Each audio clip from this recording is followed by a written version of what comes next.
अस्सलाम वालेकुम एवरीवन। आप अपने फेवरेट शो चाय टोस्ट और होस्ट को यूट्यूब के ऊपर देखने के लिए डॉन न्यूज़ के ऑफिशियल चैनल को सब्सक्राइब करें और बेल आइकॉन को प्रेस करना भी याद रखें।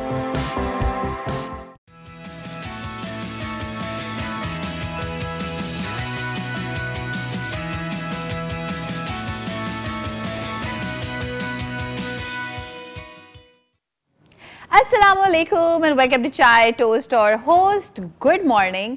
आज मेरी मॉर्निंग बहुत ही गुड है। आपने मेरे कपड़े देखे हैं, कितने रंग बिरंगे कपड़े हैं मॉनसून की खुशी में।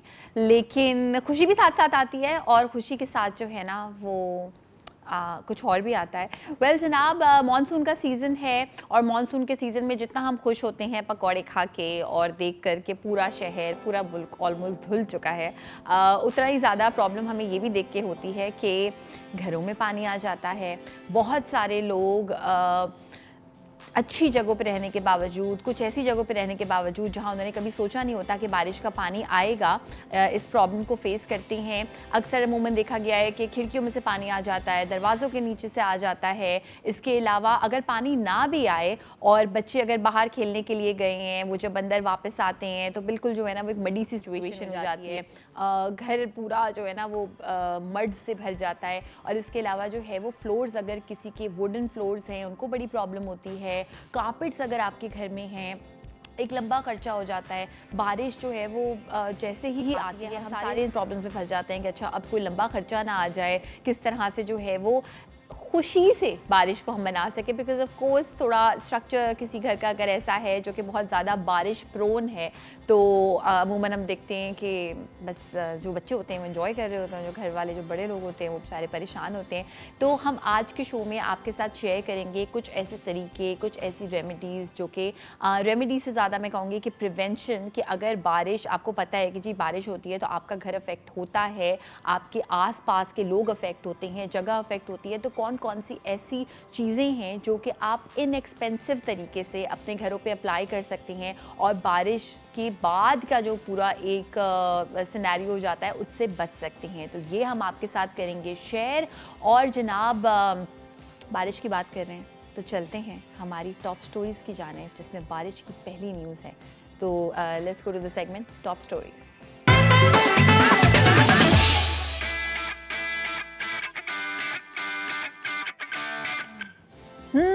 मॉनसून का सीज़न तो है लेकिन हैवी मॉनसून रेन्स वापस आ चुकी हैं। इसकी प्रेडिक्शन भी पहले की थी महकमा मौसमियात ने और अब हम देख भी सकते हैं कराची में और काफ़ी सारी और जगहों पे। मैं काफ़ी ज़रा ऐप्स यूज़ करी होती हूँ, स्नैपचैट यूज़ करी होती हूँ, इंस्टाग्राम यूज़ करी होती हूँ ताकि मैं ज़रा देखूँ कहाँ कहाँ बारिश हो रही है। तो कल रात बहुत सारी जगहों पर जो है वो बारिश हुई कि बहुत ज़्यादा ड्रामेटिक या थंडरस्टॉर्म वाली बारिश नहीं हुई मोस्ट जगहों पर, लेकिन अब इसका सिलसिला जो है वो शुरू हो गया है और ये सिलसिला रहेगा जनाब नेक्स्ट वीक तक।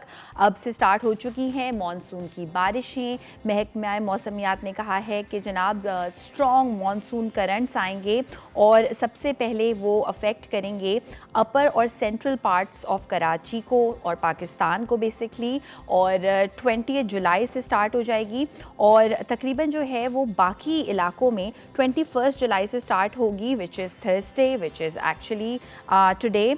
सो जनाब पूरे पाकिस्तान में बहुत ज़्यादा हैवी रेनफॉल की प्रेडिक्शन है with thunderstorm, of course lightning, बहुत ज़्यादा विंडी होगा, बहुत ज़्यादा डिस्ट्रक्टिव हो सकती है ये बारिश सबके लिए।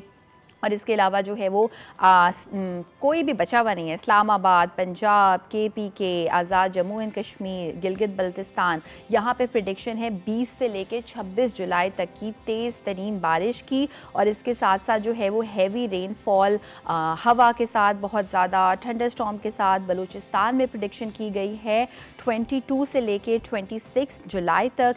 सिंध की प्रेडिक्शन ये है कि 24 से स्टार्ट होगी, विच इज़ कल परसों 2 दिन के बाद, और 24 से स्टार्ट होगी और 26 तक रहेगी। इसके अलावा फ्लैश फ्लडिंग का बहुत ज़्यादा इम्कान है लो लाइंग एरिया में। लो लाइंग एरियाज़ वो होते हैं जो कि जिनकी जो ज़मीन की सरफेस होती है वो थोड़ी सी नीचे होती है, तो वहाँ पे बारिश ऑफ कोर्स उसका पानी ज़्यादा देर जो है वो जमा होगा। और कुछ ऐसे इलाके इस्लामाबाद में भी हैं, रावलपिंडी में हैं, एबटाबाद में हैं, मानसहरा में हैं, 20 से लेके 23 जुलाई। तो वेल जनाब एक दिन तो थोड़ा सा खैरियत का हमने गुजार दिया। अब देखते हैं कि ये जो आने वाले 2 से मैं कहूँगी 6 दिन हैं ये हमारे लिए कैसे रहते हैं। और इसमें सबसे ज़्यादा जो पीक के जो इम्कान है बारिश का वो है अब से लेकर तकरीबन 4 दिन तक, यानी ये 4 दिन जो है वो हमारे लिए काफ़ी ज़्यादा हार्मफुल हो सकते हैं। तो well be very very careful. Also landsliding का बहुत ज़्यादा चांस है गलियात में, चिलास में, गिलगित, हुंजा, स्कर्दू। तो वो तमाम लोग जो कि फॉर एनी रीज़न जाना चाहते हैं नारान कागान के रास्ते से दूसरी साइड पे, चाहे वो किसी भी तरह से ट्रैवल कर रहे हैं, अगर लैंडस्लाइडिंग होती है तो बहुत सारे लोगों को कराकोरम हाईवे लेना पड़ता है, which is of course not the favourite choice. Although बहुत खूबसूरत है मगर 21 आवर्स का रास्ता है जनाब। सो अगर आप ट्रैवल ऐसा प्लान कर रहे हैं, अगर कोई प्लान चेंज कर सकते हैं उसके अकॉर्डिंगली चेंज कर लें। If you are already in the northern areas वहाँ पे रहें, या अगर आप नहीं अभी गए हैं तो अभी मत जाएँ, एक हफ़्ता रुक जाएँ। तो वेल जनाब, ये थी आज की हमारी पहली न्यूज़। अच्छी भी है, बुरी भी है, as long as you are able to take you know prevention and all those measurements, तो ठीक है, आप जो है वो सही रहेंगे इंशाल्लाह। आई होप कि सब इंजॉय करें और कोई हादसा इस बारिश से ना हो। सेकेंड न्यूज़ की जानिब बढ़ेंगे। सेकेंड न्यूज़ जो आज की हमारी है वो मैं आपको बिल्कुल बताऊंगी।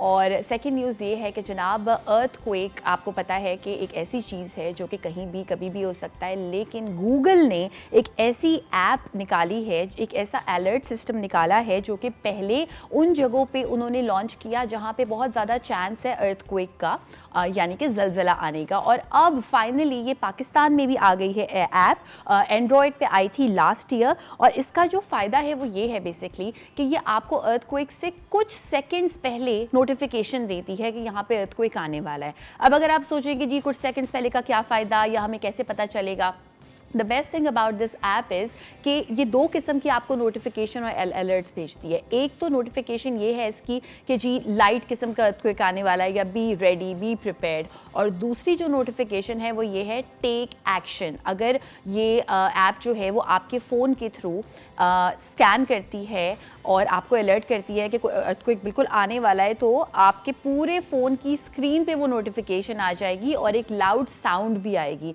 सो I think this is a very very good app और हर एक के फ़ोन में हर वक्त होनी चाहिए। Not only this but this app also tells you कि अर्थक्वेक जब आता है तो उस सिनेरियो में क्या क्या करना चाहिए। अब फोर्स वो तो आप कभी भी ऐप में देख सकते हैं, it's always good to know. अब जब इस तरह की कोई भी नेचुरल डिस्ट्रक्शन, जब भी इस तरह का कोई भी होता है तो हम उस वक्त दिमाग नहीं चलता, बट वी शुड नो कि उस वक्त सबसे ज़्यादा बेहतर क्या है करना। तो मैग्नीट्यूड पे डिपेंड करता है अर्थक्वेक के कि ये आपको कौन सी वाली नोटिफिकेशन देगी, बी अवेयर देगी या टेक एक्शन देगी। तो प्लीज़ इस ऐप को ज़रूर ज़रा जो है ना वो देखिएगा, मॉनिटर कीजिएगा, और इफ़ यू लाइक इट तो प्लीज़ इसको जो है वो ज़रूर आपके पास डाउनलोड कीजिएगा, because it is for your own benefit.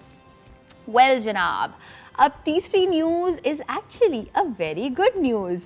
Covid के बाद और इस पूरे सीज़न में थोड़ा सा महंगा हो गया ट्रैवल करना, लेकिन अगर आपका पासपोर्ट जो है वो एक्सपायर हो गया है या नया बनाना है तो वेल जनाब गवर्नमेंट ने लॉन्च की है एक ऐसी ऐप जो कि ऑनलाइन पासपोर्ट पेमेंट्स लेगी। सबसे अमेजिंग बात कि पेमेंट करने के लिए आपको कहीं जाने की ज़रूरत नहीं है। इंटीरियर मिनिस्टर राना सनाउल्लाह ने ट्यूसडे को कहा था, directorate general of immigration and passports DGIP, इन्होंने एक ऐसी ऐप को डेवलप किया है जो कि पासपोर्ट पेमेंट्स में हेल्प करेगी। इसकी वजह से आपको लंबी लंबी जो लाइंस लगती हैं बैंक में वहाँ जाना नहीं पड़ेगा। बैंक जाना is also one big hassle, सोचना पड़ता है, प्लान करना पड़ता है। जो लोग काम करते हैं उनके लिए बड़ा मुश्किल होता है बैंक जाना, कि वो वर्किंग आवर्स ही बैंक वाले आवर्स होते हैं।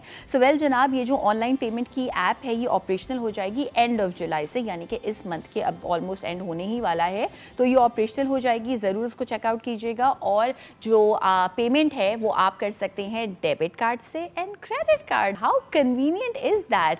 तो वेल जनाब, अच्छी अच्छी न्यूज़ हमने आपके साथ की शेयर। जब शहरियों को कोई आसानी होती है तो बड़ी खुशी होती है कि चलो कुछ अच्छा हो रहा है और घर पे रहें, ज़्यादा बाहर ना निकलें। वेल अब हमारे पास टाइम है छोटी सी ब्रेक पे जाने का, और जब हम ब्रेक से वापस आएंगे तो जो मॉनसून का सीज़न है जिसमें बहुत सारी घर में ना सिर्फ पानी बल्कि काफ़ी सारे जो है ना वो कीड़े मकोड़े भी आ जाते हैं घर में, उन सब से कैसे बचें, किस तरह से प्रिवेंट करें अपने आप को मॉनसून के ज़रा इस बैड वाले एडवर्स वाले इफेक्ट से, आपको बताएंगे बिल्कुल एक छोटी सी ब्रेक से वापस आने के बाद।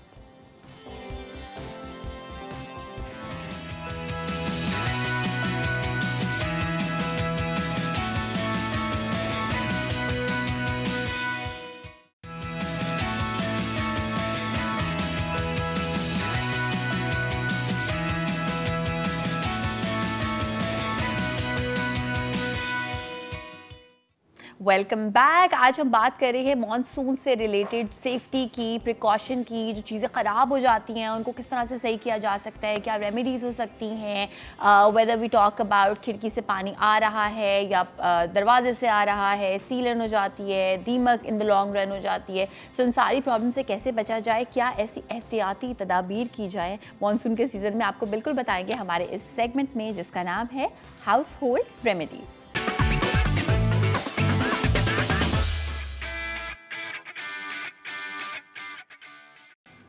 सो हाउस होल्ड रेमेडीज़ में आज बारिश से रिलेटेड जितनी भी डिस्ट्रक्शन फैल जाती है ना घर में, उसको किस तरह से फिक्स किया जा सकता है, ये बताने के लिए हमारे साथ मौजूद हैं निघत महमूद, जो कि हैं herbal remedies expert, founder of join hands with Nighat and Hira and CEO of easy PG concoction. अस्सलाम वालेकुम। वालेकुम अस्सलाम एंड अस्सलाम वालेकुम आशा। कैसी हैं आप निघत? अल्हम्दुलिल्लाह बिल्कुल ठीक ठाक and thank you so much, आपने इनवाइट किया और इतनी अच्छा खूबसूरत मौसम के साथ साथ जो प्रॉब्लम्स हमें आजकल फेस करनी पड़ी, बल्कि वर्ल्ड ओवर जो करना हो रहा है, जो हालात हो रहे हैं बरसात और मानसून के हवाले से, तो दो चार चीज़ें तो हम थोड़ी सी पहले इस तरह से बात कर लें कि अगर हम एहतियात कर लें। एक तो ये कि इस मानसून के बाद अभी भी बल्कि देख लें तो मच्छर बहुत ज़्यादा हो, बिल्कुल बिल्कुल, तो बारिशें हो रही हैं और इसका बहुत ही आसान है। हम हर चीज़ ब्लेम करते हैं, गवर्नमेंट कर दे, फ़लाँ कर दे, लेकिन जो हमारे एंड से हम कर सकते हैं, आप कहीं पे भी देखें आपके घर के बाहर पानी खड़ा होता है, बिल्कुल, उसमें मट्टी का तेल ला के उसके ऊपर छनकाव कर दीजिए। 10 रुपए का तेल, 20 रुपए का तेल, यार वो आपको हज़ारों रुपए के जो मॉस्किटो से जो प्रॉब्लम्स, जो मलेरिया और चीज़ें फैलती हैं, उससे आपको बचा सकते हैं। उनका जो लार्वा होता है वहीं पे ख़त्म हो जाएगा। अच्छा, मट्टी का तेल कहीं भी लाइक सिर्फ पानी के ऊपर ऐड करना है या किसी सरफेस पे रख सकते हैं? मट्टी का तेल पानी जहाँ पे भी, क्योंकि जहाँ पे पानी खड़ा होता है वहाँ पे जो है ना मच्छर पैदा होते हैं, वहीं पे उनके लार्वास पैदा होते हैं, और जब मच्छर के लार्वा ही ख़त्म हो जाएंगे तो मच्छर बनेंगे ही नहीं। ओके, तो ये बहुत ज़रूरी है। अच्छा, दूसरा ये है कि जब आप देखते हैं थोड़ा सा बहुत ज़्यादा अगर कीचड़ है तो आसपास आप चूना डाल दीजिए। ओके, उससे ये होगा जो जर्म्स हैं, अब हम ये करते हैं कि घर के अंदर तो हम बहुत सफाई रखते हैं, लेकिन वही जूते, बहुत सारे लोग जो है ना घर के अंदर भी उन्हीं जूतों में आते हैं और बाहर हर जगह से हर तरह के जर्म्स अंदर लेके आ जाते हैं। हमारे घर में छोटे बच्चे होते हैं, वो क्रॉल करते हैं उसी फर्श के ऊपर, तो वहाँ से बहुत सारी चीज़ें जो आजकल फैल रही हैं उससे हम जो है तो प्रिवेंट हो सकते हैं, ये छोटी छोटी सी चीज़ों को अपना के। ठीक है। और या हम ऐसा कर सकते हैं कि जैसे हमारे पास ब्लीच होता है, एक प्लास्टिक का ट्रे या कोई ऐसी चीज़ आप लीजिए, उसके अंदर एक कपड़ा डाल दीजिए और डेली पानी और ब्लीच से उसको भिगो दीजिए। और जो आपका एंट्रेंस से पहले हम मैट बिछाते हैं उस जगह पे रख के अपने शूज़ जो भी आप अंदर आएँ उस पे जो है तो उसको साफ करके आप अंदर आए, हर तरह के जर्म से आपका घर साफ रहेगा। Very good tip. ब्लीच तो ऑलमोस्ट हर घर में होता ही है डिफरेंट पर्पस से, अक्सर जो है वो कभी हेल्पर फ्लोर भी उससे साफ करते हैं, वरना अमूमन जो है कपड़ों के लिए इस्तेमाल होता है। Very good tip. अच्छा निघत आपा, हम बहुत सारी आई थिंक रेमेडीज आज बना रहे हैं, 4 रेमेडीज हम बना रहे हैं। सो पहली रेमेडी जो है वो एक प्रॉब्लम भी होती है कि दीमक का क्या करें, वो होती जरा आराम से, बट जब आपको पता चलता है ना तो एक कोई मिनी हार्ट अटैक हो जाता है कि इतना महंगा फर्नीचर। और फर्नीचर, घर की जितनी भी दरवाजे हैं, चौखट है, जो भी है, उसमें अगर एक दफ़ा लग जाए तो फिर जो है बहुत ज़्यादा हमें नुकसान होता है, लेकिन उसका बहुत आसान इलाज है और बहुत इजीली अगर हम उसको कर लें। मट्टी का तेल।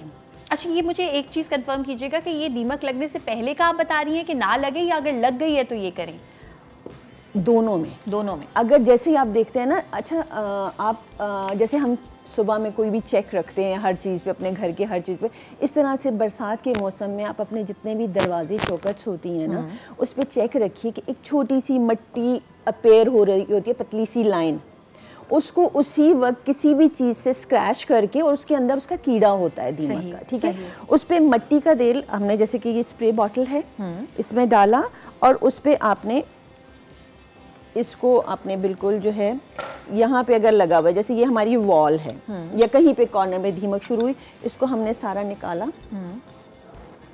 और अंदर तक जो है हमने इसमें मिट्टी का तेल स्प्रे कर दिया। ठीक है, एक स्प्रे बॉटल की मदद से उस जगह पे जहाँ पे वो डेवलप हो रही थी बस आपने कर दिया। अगर आप देख रहे हैं कि कहीं और भी आपकी जो पतले पतले से होल्स हैं या कोई ऐसी चीज़ है, वहाँ पे भी आप कर दीजिए। अच्छा, फर्नीचर के साथ हम ये कर सकते हैं कि हमारा फर्नीचर जैसे बरसात के मौसम में अक्सर दीमक लगने का होता है, तो हम क्या करेंगे। अच्छा, आपा फर्नीचर से हम स्टार्ट करेंगे, ये आपने एक छोटी सी टिप से स्टार्ट किया। अब हम दूसरी रेमेडीज़ की जाने भी आएंगे। हमारे पास ब्रेक का टाइम हो गया है और ब्रेक से वापस आने के बाद आपको बहुत सारी रेमेडीज़ बताएंगे बरसात के सीज़न में जो ये दीमक और बहुत सारे डैम्पनेस के इश्यूज हो जाते हैं, कैसे उनसे बचा जाए। निकिता आपा आपको बताएंगी right after a very short break.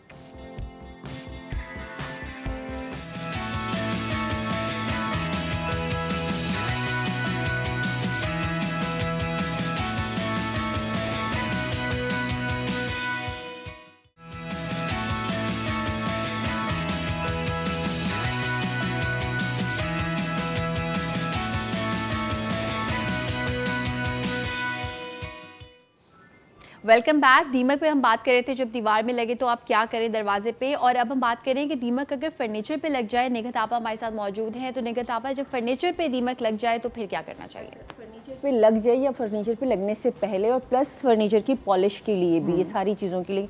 अच्छा, हम पानी लेंगे। अगर हमने 4 स्पून पानी लिया तो इसमें 2 टीस्पून हम मस्टर्ड ऑयल डालेंगे। ठीक है, सरसों का तेल। सरसों का तेल जो है इसमें डालेंगे 2 चम्मच।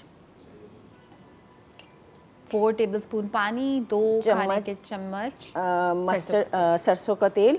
अच्छा, ये जो नीम के पत्ते, हमारे पास इस वक्त निमकोली नहीं, इसका जो फल होता है या जो फ्रूट होता है निमकोली, उसके अंदर जो है ना लिक्विड होता है, वो कैप्सूल के, उसको 2 को आपने इसमें जो है तो डाल देना है। उसके लिक्विड को, उसको अच्छी तरह से आपने मिक्स करना है। इसको मिक्स करके और किसी भी कपड़े से या ब्रश से अपने पूरे फर्नीचर पे, अच्छा जहाँ जहाँ आपको लगता है कि दीमक लग सकती है या लग गई है, वहाँ पे आप इसको लगा लीजिए और फिर एक ड्राई कपड़े से उसको सबको साफ़ कर दीजिए। वो भी प्रिजर्व भी हो जाएगा, दीमक हट भी जाएगी, ख़त्म भी हो जाएगी और आपकी शाइन भी आ जाएगी, पॉलिश भी हो जाएगा आपका फर्नीचर। तो बहुत ही अच्छी, और आपकी किचन में ये चीज़ें अवेलेबल होती हैं। हम ऐसी चीज़ें बताते हैं और ऐसी कि जो आपको इजीली जो है तो अवेलेबल। बिल्कुल घरों पे हर वक्त मौजूद हो। और अब आप कौन सी रेमेडी बता रही हैं निकिता आपा? बिकॉज वो कीड़े मकोड़े की भी हमें पूछने, कीड़े मकोड़े जब आ जाते हैं तो किस तरह से बचा जाए? मक्खी मच्छर आजकल बहुत ज़्यादा है, मक्खी मच्छर। और अगर आप जितनी भी फ्लोर साफ़ कर लें फिर भी उसके बावजूद हमारे पास मक्खी मच्छर आ जाते हैं, मक्खियाँ बहुत ज़्यादा आ जाती हैं। अच्छा, हम लेंगे मिट्टी का तेल। सही। हम अपनी जो पोछे की जो हमारी बाल्टी होती है, ठीक है, उसमें अगर आपका 4 लीटर पानी है तो उसमें आप तकरीबन 200 ml जो है तो मिट्टी का तेल डालिए। ठीक है, और उसमें थोड़ा सा ब्लीच डाल दें और थोड़ा सा नमक डाल दीजिए। मिट्टी का तेल, ब्लीच और नमक तकरीबन 2 स्पून उसमें नमक डाल दीजिए। ठीक है, और इसको जो है तो अच्छी तरह से मिक्स कर लिए। जहाँ भी आप इसको पोछा लगेगा वहाँ पे मक्खी नहीं आएगी। ये होता है कि जब आप कपड़े धोते हैं और रस्सी पे मक्खियाँ बैठी होती हैं तो कपड़े आपके ख़राब होते हैं, आप इसको रस्सी पे गीले कपड़े से उसको साफ़ कर लीजिए, मक्खी बिल्कुल भी नहीं बैठेगी। जहाँ आप कहते हैं कि कोई खिड़कियों पे या रेलिंग पे या कोई ऐसी जगहों पे आप समझते हैं कि मक्खियाँ बैठती हैं और वो बहुत ज़्यादा काले काले स्पॉट्स पड़ जाते हैं, तो उस पर आप इससे सफाई कर लीजिए, मक्खी बिल्कुल भी नहीं बैठेगी, ना मच्छर बैठेगा। तो फिर निगहत आपा, अगर ये इतनी अमेजिंग आपने टिप बताई है तो क्या हम इसको मॉप के तौर पे भी इस्तेमाल कर सकते हैं? बिल्कुल, पोछा मॉप ही मैं कह रही थी, लाइक बिल्कुल फ्लोर्स पे भी आप इसको फ्लोर्स पे। यस, पोछे की बाल्टी मतलब मॉप की जो आपकी बाल्टी है जिसमें हमारे घर में जो है तो पोछा लगाया जाता है या मॉपिंग की जाती है, उस बकेट में आपने ये डालना है। ठीक है, और पूरे घर में आपने इसका बड़े आराम से जो है तो इसको कर लेना। हाँ, अगर आपके घर में छोटे बच्चे हैं तो फिर उसमें मिट्टी का तेल नहीं ऐड कीजिए, उसमें आप सिरका और उसमें आप नमक, सिरका ऐड कर लीजिए। ठीक है, और उससे पोछा लगाइए, तो भी आपके यहाँ मक्खियाँ जो है तो बिल्कुल भी नहीं आएंगी। Alright, perfect. और अब हमारी नेक्स्ट रेमेडी क्या है? अच्छा, नेक्स्ट हम एक और आपको बता दें, क्योंकि आजकल बहुत ज़्यादा फिंसियाँ, दाने, ये चीज़ें बच्चों पे निकलते हैं, बड़ों को भी निकलते हैं, कोई स्किन एलर्जीज़ हो जाती हैं क्योंकि मानसून के सीज़न में इसमें ये चीज़ें इरप्ट होती हैं, आपकी स्किन की प्रॉब्लम्स। तो उसमें सिंपल ये है कि जब आप शावर लें उससे पहले क्या करें कि एक बकेट में पानी को बॉईल करके उसमें तकरीबन 1 मुट्ठी से 2 मुट्ठी जो फ्रेश नीम के पत्ते होते हैं उनको अच्छी तरह से धो के उनको बॉईल कर लीजिए। सही। उसको आपने बॉईल कर लिया, उसके बाद जब आप शावर लें, लास्ट वाला जब आप मग्गे 2 डालें तो वो सारा का सारा उस पानी का डाल लीजिए। आपको कोई फिंसी, दाना, कोई स्किन एलर्जी, स्किन पे कोई रैश वो नहीं होगा, ठीक है। इवन अगर आपके बच्चों को भी रैशेस हो जाते हैं, जो बेबी रैश कहते हैं, उसमें भी सरसों का तेल और पानी को इक्वल क्वांटिटी पे आप मिक्स करके उस पर लगाइए। किसी रैश क्रीम की किसी चीज़ की ज़रूरत नहीं पड़ेगी आपको। ओके। ये आपके घर से आपको सारी चीज़ें आपके किचन से जो है तो मिल सकती हैं। और ठीक है, ज़बरदस्त। अच्छा, चौथी टिप हमारी निकिता आपा, मुझे प्लीज़ ये बताइएगा कि जब डैम्पनेस की वजह से दीवारें ख़राब होती हैं, कभी आप सीलन देखते हैं, तो उससे बचने के लिए आई नो कि वो इट्स मोर अबाउट के अंदर like pipe and construction, but कुछ ऐसा आप रेमेडी बता सकते हैं कि बचा जा सके उससे? देखिए, कोशिश ये करें कि ड्राई जगह रहे। अच्छा, बारिश के शुरू होने से पहले, जैसे हम हर चीज़ से पहले प्रिकॉशंस लेते हैं, अपने आप को रेडी करते हैं, तो इसी तरह मानसून से भी आने से पहले आप एक अपनी छत का विज़िट ज़रूर कीजिए, अपनी दीवारों के क्रैक्स ज़रूर देखिए, जहाँ पे हो उसको फिल कर लीजिए। और आजकल बहुत अच्छी ग्लूज़ आती हैं, इवन वो ग्लू अगर आप कर देंगे अंदर से या ऊपर से जो है तो आप कर देंगे तो वो पानी बिल्कुल भी नहीं आएगा, सील हो जाएगा और उससे पहले आप बच सकते हैं। Very good tip, thank you so much Nikita आपा। इतने कम टाइम में आपने इतनी सारी टिप्स हमें बता दी है। तो वेल जनाब, प्रेडिक्शन भी हमने आपको बता दी है इस वीक जो है ना वो बस यही होने वाला है, तो जल्दी से सारी चीज़ें ले आएँ। वैसे तो घर में होंगी ही, लेकिन अप्लाई करनी और इस बारिश में इंजॉय कर पाएंगे, ज़्यादा सहमत नहीं होगी। ब्रेक पे जाने का टाइम है। जब ब्रेक से हम वापस आएंगे तो मानसून के सीज़न में एक नॉट सो प्लेजेंट चीज़, अक्सर लोग जो है वो बिजली के खंभों से कभी टकरा जाते हैं, इस तरह के जब भी कोई हादसा पेश आते हैं तो कुछ समझ नहीं आता क्या करें। फर्स्ट एड पे हम बात करेंगे, बहुत सारी चीज़ें आज आपको सिखाएंगे शो में ब्रेक से वापस आने के बाद, तो जल्दी से वापस आ जाइए।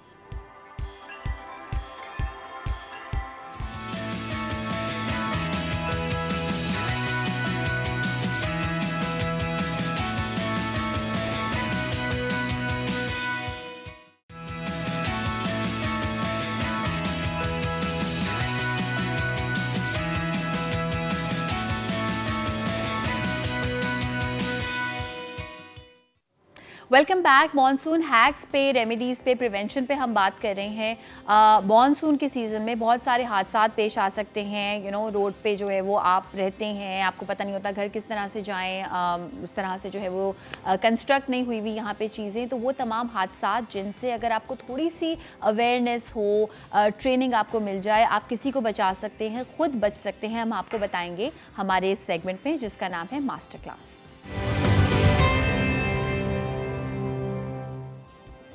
इस मास्टर क्लास में आपको फ़र्स्ट एड से रिलेटेड बहुत सारी चीज़ें सिखाने के लिए हमने हमारी गेस्ट को इनवाइट किया है। And I personally lost someone very recently because मुझे CPR देना नहीं आता था। So once you have that kind of an incident in your life, you always always always want to know और ट्रेनिंग इसमें होनी चाहिए बिल्कुल। तो हमारे साथ मौजूद हैं जनाब doctor Saeed Mohammad, master trainer हैं DFAT at Pakistan red crescent society. अस्सलाम वालेकुम सर, हाउ आर यू? वालेकुम फाइन, थैंक यू।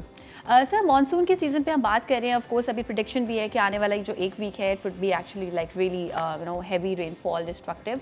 तो क्या क्या हादसा पेश आ सकते हैं, पहले तो इस बारे में बात करते हैं।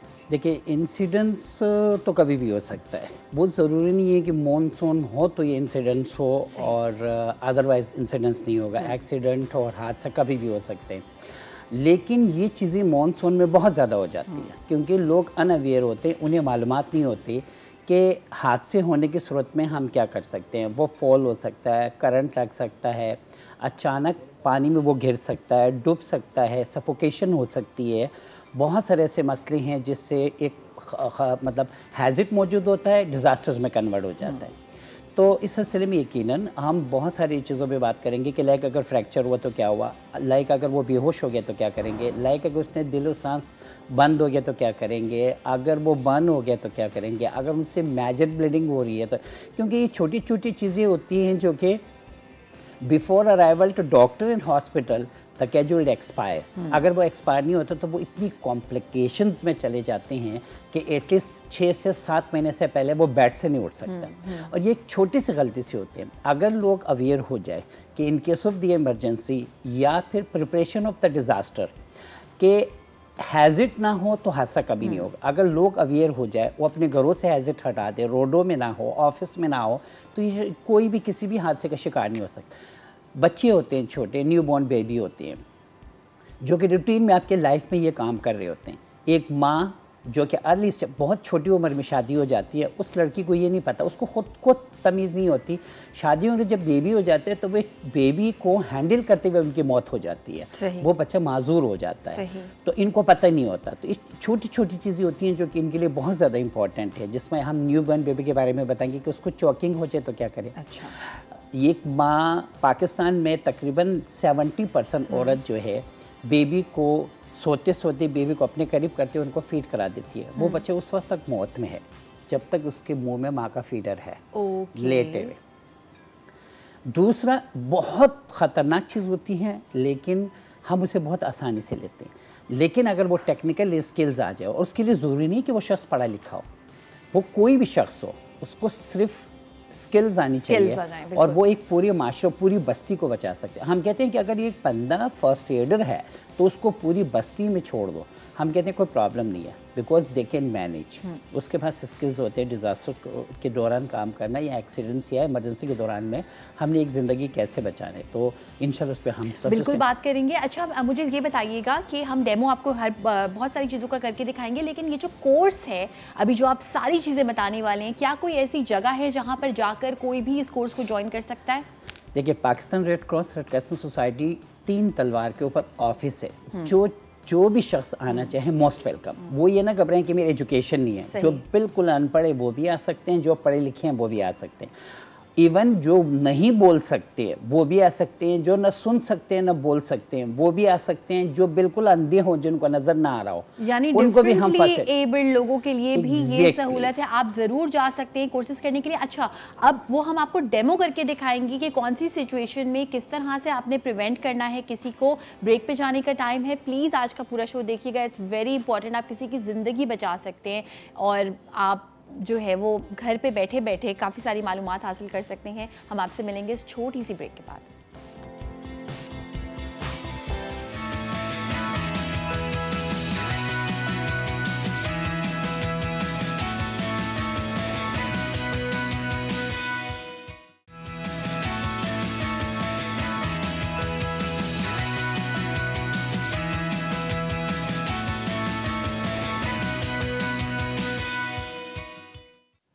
Welcome back. मॉनसून के सीज़न में जितने हादसा होते हैं उसमें एक बहुत बड़ा, बहुत ज़्यादा कॉमन हादसा ये है कि इलेक्ट्रिक शॉक की वजह से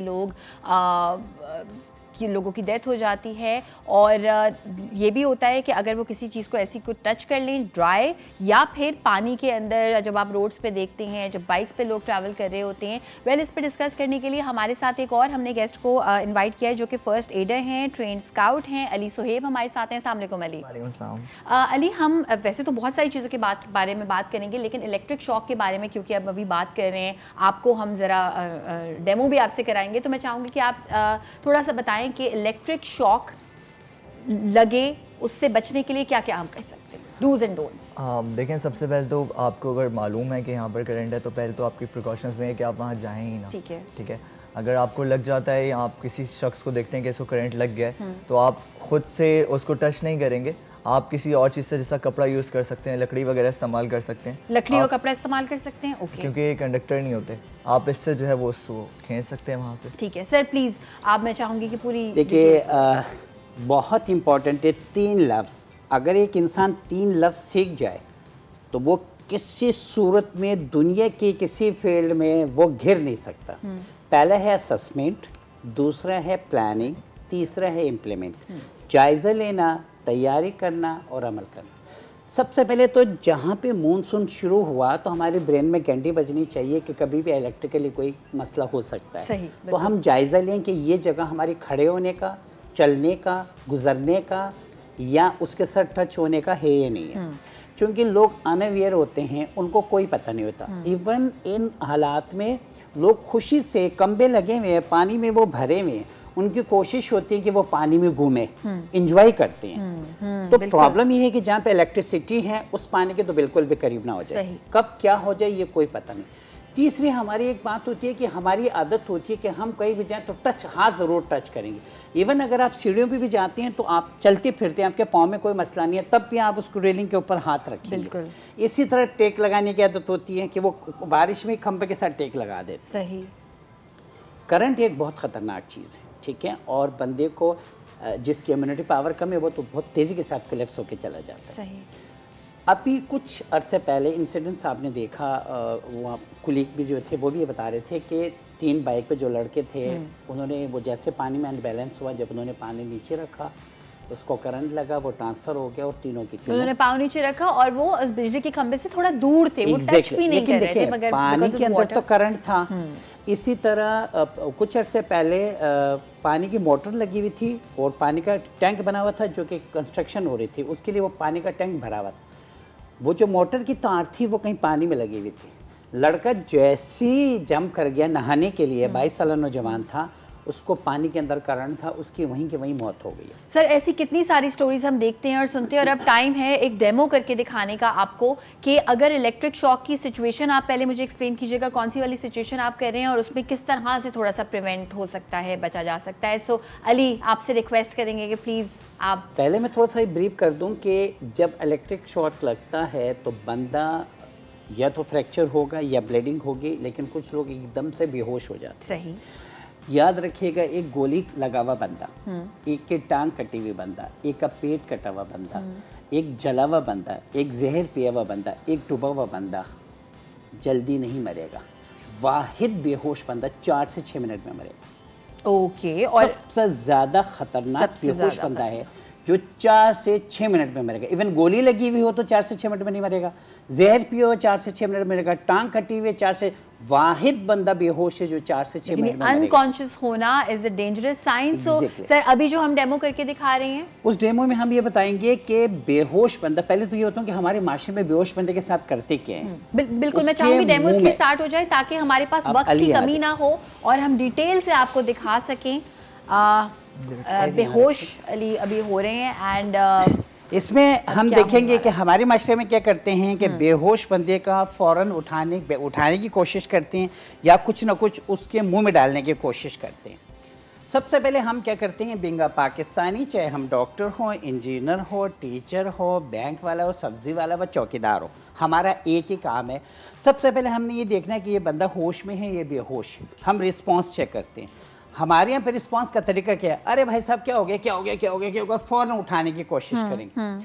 अगर इसका स्पाइनल कॉर्ड डैमेज हो और आपने ऐसे उठा लिया तो ये बंदा नाक से नीचे इसके पांव काम छोड़ देके नकारा हो जाएगा। ओके, उठाना नहीं है। एग्जैक्टली सही। नंबर 2, अगर इसकी गर्दन की हड्डी टूटी हुई हो और आपने उठाया, वो टिक करके चली जाएगी और वो मौत के मुंह में चला जाएगा। सही। ठीक है, एक तरीका तो ये करते हैं हम। दूसरा तरीका हम क्या करते हैं, अरे भाई साहब क्या हो गया क्या हो गया क्या हो गया, उसको हिलाते हैं। अगर हड्डी टूटी हुई हो, फ्रैक्चर हो और आपने हिलाया, वो आर्टरीज, वेन्स, लिगामेंट्स काट देंगे और इसकी ब्लीडिंग इतनी मेजर शुरू हो जाएगी कि इसको गेट से शिफ्ट करते करते इसकी जान चली जाएगी। तीसरा तरीका हम क्या करते हैं, इनके मुंह पे मार मार के जबड़ा ही तोड़ देते हैं। ये कितना गलत तरीका है। सिंपल तरीका है एक शख्स का पता करना कि वो होश में है बेहोश है। 3 तरीके हैं, आवाज़ देना, कंधों पे मारना और कान पे जोर से चटकी काटना। ये 3 तरीके ऐसे हैं कि रत्ती भर इसको नुकसान नहीं पहुंचेगा, लेकिन ये अगर ये होश में होगा तो आपको रिस्पॉन्ड करेगा। आवाज देना, हाँ जी, ऐसे ये देखिए, हेलो हेलो भाई साहब क्या हुआ, हेलो मेरी आवाज सुन रहे हैं, हेलो भाई आपको आवाज आ रही है, एंड पिंच। सही सही। ये कंधे अगर वैसे तो इससे कुछ नहीं होगा, अगर टूट भी जाए तो उसको कोई प्रॉब्लम नहीं होगा, इसको नुकसान नहीं होगा। ये हमें पता चला कि ये बंदा होश में। अगर इन 3 तरीकों पे इस बंदे ने रिस्पॉन्ड नहीं किया तो स्टैंप लगे हुई बात है, ये बंदा अनकॉन्शियस। ठीक है। और अनकॉन्शियस 4 से 6 मिनट में एक्सपायर हो जाएगा। ओके। क्यों एक्सपायर हो जाएगा? जब हम बेहोश होते हैं तो हमारे जिस्म के तमाम तर मसल्स काम छोड़ देती है। ये ज़बान भी एक मसल है जो होश में भी तुम्हारी दुश्मन है और बेहोश होने के बाद भी दुश्मन है। जैसे ही बंदा बेहोश होता है टंग फोल्ड हो जाती है और यहाँ पे 2 पैसेज है, air passage and food passage. ज़बान पीछे फोल्ड होकर एरिया को ब्लॉक कर देती है और बंदा 4 से 6 मिनट में मर जाता है। सही। सिर्फ ये 2 उंगलियां ज़िंदगी बचा सकती है। इसके लिए कोई एज नहीं है। 5 साल बच्चे एक नौजवान की जान बचा सकते हैं। कैसे सर? फोरहेड पे हाथ रखें, और विद 2 फिंगर इसका चिन अप कर दे, बस। ये बहुत इंपॉर्टेंट है, मैं चाहूंगी इसको दोबारा रिपीट करें। एक बेहोश, एक ऐसी सिचुएशन जिसमें कोई इंसान फॉर एनी रीजन बेहोश हुआ है, बाकी डोंट्स जो दिखाए थे वो नहीं करने, क्या करना है सर प्लीज दोबारा बताइएगा। The only thing you have to do, सबसे पहले क्या करना है, सबसे पहले ये वाला हाथ फोरहेड पे रखें और जेंटली बहुत आराम से इसका चिन ऊपर कर चिन ऊपर करना है। जैसे चिन ऊपर करेंगे ये सांस लेना शुरू कर दिया, लेकिन सबसे बड़ा खतरा अब यहाँ मौजूद है। जैसे आपने चिन ऊपर किया और इस बंदे ने सांस लेना शुरू कर दिया, इसके ब्रेन ने काम शुरू किया, ये एकदम से मुंह भर के उल्टी करेगा। अगर इसने उल्टी की तो आधी उल्टी बार आधे अंदर जाएगी, फिर इसकी मौत हो जाएगी। हम क्या करेंगे, फौरी तौर पर हमने ये देखा कि इसके सांस चेक करनी है, सांस ले रहा है या सांस खत्म हो चुकी है। सांस हम 3 तरीकों से चेकेंगे, देखेंगे, सुनेंगे और महसूस करेंगे। ये देखें, मैंने सांस की नाली खोली, मैंने चेक किया, लड़का सांस ले रहा है। देखेंगे क्या इसका सीना पेट उठ रहा है, सुनेंगे क्या आवाज़ आती है और गाल पे गरम गरम सांस महसूस होती है। अब खतरा है कि उल्टी ना कर जाए।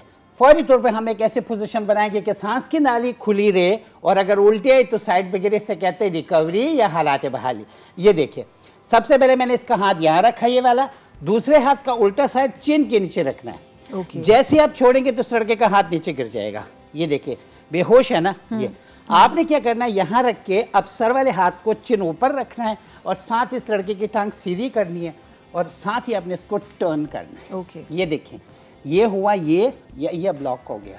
ठीक है, हाथ के इससे चिन ऊपर है, क्योंकि चिन नीचे आएगी तो सांस किधर बंद होगी, और अगर उल्टी आई तो वो साइड पे गिर जाएगी। सही, ये लॉक पोजीशन है। ठीक है, ये सिर्फ 1 सेकंड में बन सकती है और इसकी जिंदगी बच गई। सही सही।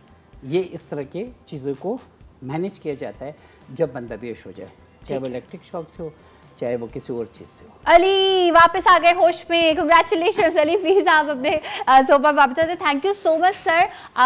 एंड ये आपने देखा, आप जाकर कोर्स भी कर सकते हैं। मैं हमेशा ये कहती हूँ कि ठीक है, देखना इज वन थिंग, लेकिन आप किसी की जिंदगी बचा सकते हैं जब आप यही चीज बार बार प्रैक्टिस करेंगे, देखेंगे, इनसे इन पर्सन सीखेंगे। ब्रेक पे जाने का टाइम है, ब्रेक से वापस आने के बाद ऐसे और बहुत सारे हादसा जो कि होते हैं मानसून के सीजन में जनरली, उनसे आप किस तरह से अपने बिलवड वन को बचा सकते हैं, जानेंगे छोटी सी ब्रेक के बाद।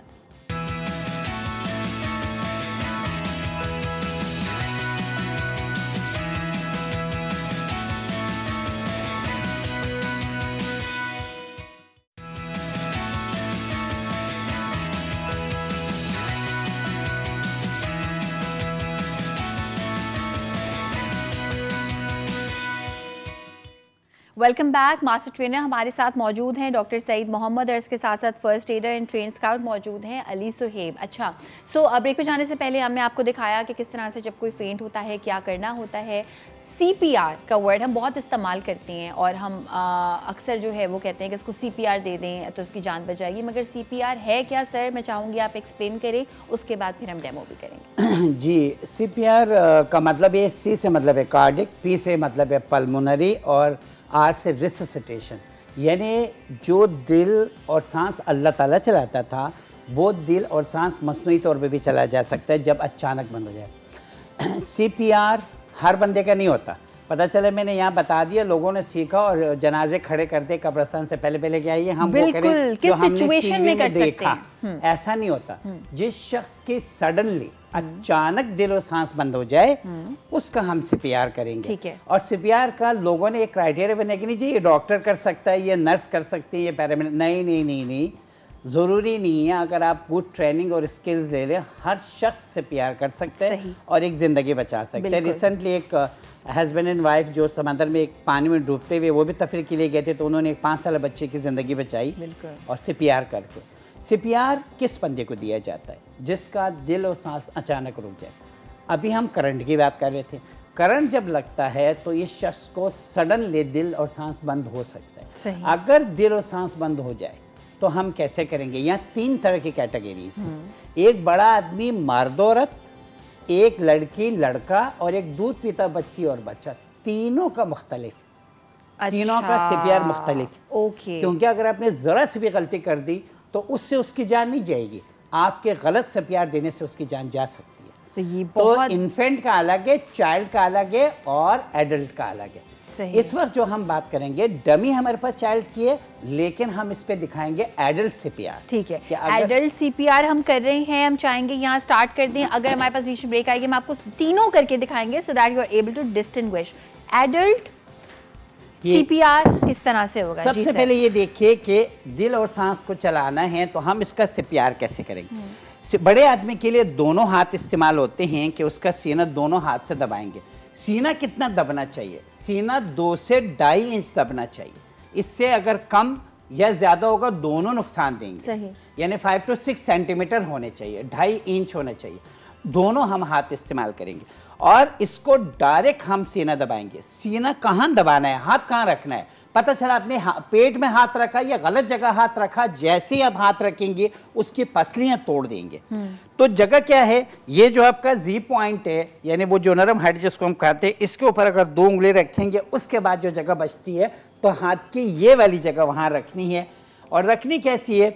ये हाथ रखा, उसके बाद ये हाथ रखा, उसके बाद आपने उठना है। अभी मैं बैठा हूं, उसके बाद आपको उठना है। याद रखिएगा आपका जो ये चिन्ह है, ये चिन्ह बॉडी से क्रॉस हो। अगर चिन्ह इस तरफ होगा तो आपका सीपीआर कंप्लीटली नहीं है, वो रॉन्ग सीपीआर है।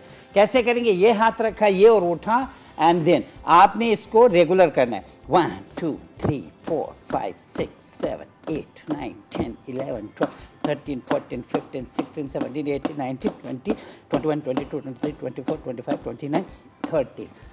1 मिनट में हमने 100 कंप्रेशन देने। 30 + 2 30 + 2 30 दफा दबाना है। फिर इसकी नाक बंद करके मुंह उठा के एक लंबा सांस लेना है। 2 सांसें देनी है, 30 मरतबा दबाना है। 1 मिनट में 90 तो किताब में है, लेकिन कभी कभी आप काउंटिंग में और प्रेस करने में गलती कर जाते हैं तो 10 और, यानी 100 कंप्रेशन देना है और 2 ब्रीथ देना है। याद रखिएगा, कभी ऐसे मत कर देना कि जैसे औरतें आटा गूंथती है। अक्सर ऐसे करते हैं जो कि बहुत ज़्यादा ख़तरनाक है। ये हाथ रखा, दूसरे हाथ इसके ऊपर रखा और आपने एकदम उठें और आपने 30 कंप्रेशन देने। और हाँ, इसके अंदर रेगुलर होना ज़रूरी है। ऐसा ना हो 1 2 3 4 5 6, ऐसा नहीं यार, एकदम ऐसा ना हो। बहुत तरीके के साथ ये देखें कैसे करना है। 1 2 3 4 5 6 7, यानी उसका कंप्रेशन बिल्कुल एक सा हो। अगर आप थक जाते हैं तो हम कभी कभी ऐसे करते हैं, दो करते हैं। 15 मैंने दिया, 15 मेरे साथ दूसरे साथी ने दिया। अगर आपके पास कोई ट्रेन बंदा है तो 15:2। ओके, क्योंकि अगर दूसरा आदमी नहीं है तो आप रेगुलर रखें। सीपीआर छोड़ना कब है? अच्छा सर, छोड़ना कब है ये हम आपको बिल्कुल बताएंगे। ब्रेक पे जाने का टाइम है, ब्रेक से वापस आने के बाद एडल्ट पे अभी सीपीआर करके दिखा रहे थे सर। छोड़ना कब है, कब आपको समझ में आ जाएगा कि दिस इज इनफ? एक छोटी सी ब्रेक के बाद।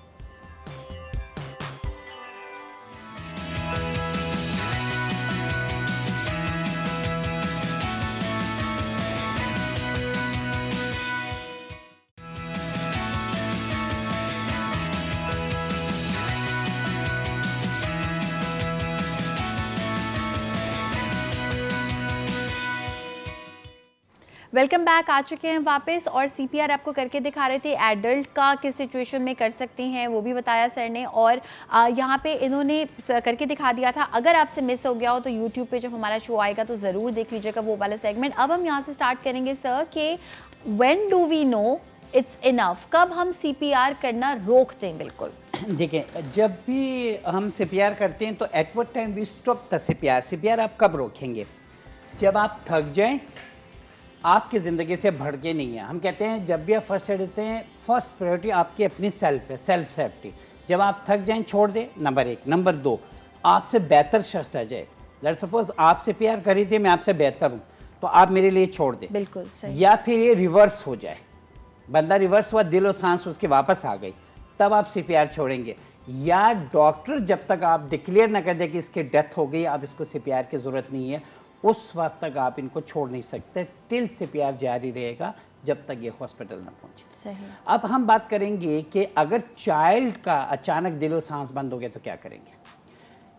चाइल्ड में अमूमन हार्ट अटैक नहीं होता, ये ऑब्स्ट्रक्शन की वजह से होता है। कोई भी चीज़ गले में फंस जाए उसका दिलो सांस रुक सकते हैं। सही। चाइल्ड के लिए हम एक हाथ इस्तेमाल करेंगे, 2 हाथ नहीं। लेकिन चाइल्ड को पहले हम 5 रेस्क्यू ब्रीथ देंगे। एडल्ट को हमने ब्रीथ नहीं दी, चाइल्ड को, एडल्ट का हमने डायरेक्ट CPR किया क्योंकि उसका हार्ट अटैक का मसला हो सकता है, लेकिन चाइल्ड का ऑब्स्ट्रक्शन की वजह से हो सकता है। दैट्स वाई हम उसको पहले रेस्क्यू ब्रीथ देंगे। कैसे करेंगे? ये वाला नाक बंद कर इसकी चिन उठा के देंगे, लेकिन उसको बहुत हैवी ब्रीथ नहीं देंगे वरना उसके फेफड़े फट जाएंगे। इसके लिए नॉर्मल सांस लेंगे और नॉर्मल, बड़े के लिए लंबा सांस लेंगे, लंबा सांस देंगे, जबकि बच्चे के लिए नॉर्मल सांस लेंगे और नॉर्मल देंगे। हमने नाक बंद कर दी और इनको 5 सांसें दे दी। 5 सांसें के बाद हमने क्या किया, ये हाथ पीछे करके एक हाथ से हम उसका CPR करेंगे। 1 2 3 4 5 6 7 8 9 10 11 12, ये 30 तक करेंगे। सही। और इसका सीना कितना दबेगा? 1 से 1.5 इंच दबेगा। और वो 2 से 2.5 इंच। बिल्कुल, ठीक है, ये 1 से 2 इंच दबेगा और रेगुलर वही 30 + 2 30 + 2 30 दफा दबाएंगे और 2 सांसें देंगे। ये तकरीबन मोर देन 100 कंप्रेशन इसके होने चाहिए और 1 मिनट में तकरीबन ये 100 तक कंप्रेशन और 6 ब्रीथ होनी चाहिए। फिर चेक करना चाहिए कि इसकी ब्रीदिंग आई या नहीं। अगर आ गई तो इसको रिकवरी में डालें, अगर नहीं आई तो कंटिन्यूस रहेगा। ठीक है। इसी तरह हम न्यू बॉर्न बेबी का करेंगे। ठीक है। न्यू बॉर्न बेबी का भी सेम तरीका ये है, लेकिन जब इसके सांस बंद हो जाते हैं तो हम सबसे पहले उसको रेस्क्यू पफ देते हैं, नॉट ब्रीदिंग। ओके। पफ क्या चीज़? ये देखिए, एडल्ट और चाइल्ड का हम नोज बंद करके मुंह पे मुंह रखते हैं। सही। जबकि इन्फेंट बेबी का नोज बंद नहीं करेंगे, उसका नोज और मुंह दोनों हमारे मुंह में आते हैं। उस पे मुंह रख के लंबा सांस ना दे दीजिएगा क्योंकि उसके फेफड़ों को खतरा हो सकता है। सही। आपने 5 पहले रेस्क्यू पफ दिया, 5 रेस्क्यू पफ देने के बाद देन हम क्या करेंगे, ओनली 2 फिंगर यूज करेंगे, बिल्कुल सीने के सेंटर में रखेंगे एंड देन 1 2 3 4 वही 100 कंप्रेशन देंगे और 6 ब्रीथ देंगे विदिन अ मिनट। ओके। इसकी 2 फिंगर से हम इसको कंप्रेशन देंगे। इसकी डेप्थ कितनी होनी चाहिए, इसका सीना कितना दबना चाहिए, वो 0.5 to 1 इंच। वही मैं देख रही थी कि मुझे बहुत कम फील हुआ। सर आप दोबारा प्लीज करके ये देखिए, ये तो चाइल्ड नहीं, ये इन्फेंट नहीं है। इन्फेंट छोटा होता है और उसका ये फिंगर आपके भारी, वो बहुत अच्छा CPR हो सकता है। क्या करते हैं, ये 1 2 3 4, ये 0.5 to 1 इंच होना चाहिए। चाइल्ड का 1 to 1.5 होना चाहिए, एडल्ट का 2 से 2.5 इंच होना चाहिए। लेकिन ये आम लोग ये कर सकते हैं, लेकिन जो एक्सपर्ट लोग होते हैं वो न्यूबॉर्न बेबी को ऐसे फिंगर से करते हैं, यूं तेजी से करते हैं। वो एक्सपर्टीज लोग कर सकते हैं, लेकिन आम लोग जो भी है जिनको इतना अच्छा एक्सपीरियंस नहीं है वो जस्ट इस 2 फिंगर को सीने में रखें और, लेकिन इसका फोर्स बिल्कुल होना चाहिए। बेसिकली हमने इसके हार्ट को पंच करना है। हार्ट जो है ना, ये देखें ऐसा मूव करते हैं। ठीक है, ये तभी होगा जब आप डायरेक्ट फोर्स डालेंगे और 0.5 to इंच दबेगा, तब जाके वो करामत होगा और इनके इसमें रिवर्स होने के अच्छे खासे चांसेस होते हैं। ठीक है। बिल्कुल नो ब्रीदिंग नो पल्स जब आप CPR करते हैं तो बहुत सारे लोग वापस रिटर्न हो जाते हैं और वो बच जाते हैं। ऑसम। यहाँ पे छोटी सी ब्रेक का टाइम हुआ है। CPR हमने आपको करके दिखाया। हमारी कोशिश थी एडल्ट पे भी दिखा दें, इन्फेंट पे भी दिखा दें, चाइल्ड पे भी दिखा दें, तीनों आपको दिखा दिया है। ब्रेक से वापस आने के बाद मेजर ब्लीडिंग के जो इश्यूज होती हैं उसमें किस तरह से फर्स्ट एड से आप किसी की जान बचा सकते हैं आपको बताएंगे छोटी सी ब्रेक के बाद।